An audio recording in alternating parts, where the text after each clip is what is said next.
Hello అండి. నేను మీ శివకృష్ణ. KBK hospital director. మన కేబీకే హాస్పిటల్‌లో ఒక స్పెషలైజేషన్ ట్రీట్మెంట్స్ ఉన్నాయి. Especially diabetic foot ulcer, gangrene, cellulitis, accidental injuries, burns. Especially wound care. ఇప్పుడు డయాబెటిక్ ఫుట్ అల్సర్ ఉన్నా, గాంగ్రీన్ ఉన్నా, సెల్యులైటిస్ ఉన్నా ఎక్కడికి పోయినా తీసేయాలి. ఇంక ఇది క్యూర్ అవ్వదు. కొట్టేయాల్సిందే అని అంటారు.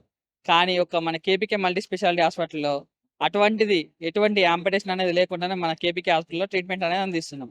ఏ రకంగా అంటే ఇప్పుడు గాంగ్రీన్ ఉందనుకోండి, అక్కడ మనకు బ్లడ్ సర్క్యులేషన్ అనేది కాక డ్యామేజ్ అయిపోతుంటది. దానికి సకాలంలో ట్రీట్మెంట్ అనేది అందించకపోతే పర్సన్ చనిపోయే ఛాన్సెస్ ఉంటది. కానీ మన దగ్గర ఎంత క్రిటికల్ కేర్ అయినా గానీ అప్ టు బోన్ వరకు డ్యామేజెస్ ఉన్నా గానీ మనం గాంగ్రీన్‌ని హీల్ చేయొచ్చు. అదే రకంగా ఒక ఎపిడమాలజీ సర్వే ప్రకారం గాంగ్రీన్ వచ్చేసి ఆఫ్టర్ కోవిడ్ తర్వాత చాలా కేసులలో ఇప్పుడు బ్లడ్ సర్క్యులేషన్ అనేది క్లాట్స్ అయిపోయి డ్యామేజ్ అయితుంది. ఆ రకంగా వాళ్ళ యొక్క అవయవాలు కోల్పోతున్నారు. అదే రకంగా సెల్యులైటిస్.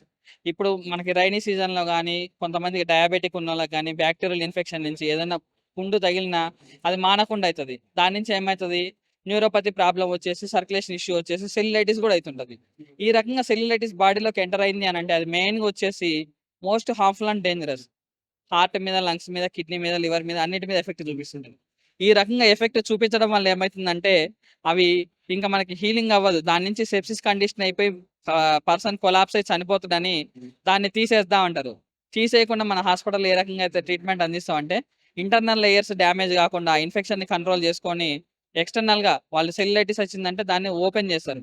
ఓపెన్ చేయకుండా దాన్ని మెడికేషన్ ద్వారా దాన్ని కంట్రోల్ చేసుకుంటాం. ఈ రకంగా మన కేబీకే మల్టీ స్పెషాలిటీ హాస్పిటల్‌లో అడ్వాన్స్ వుండ్ కేర్ ట్రీట్మెంట్ అనేది అందిస్తున్నాం.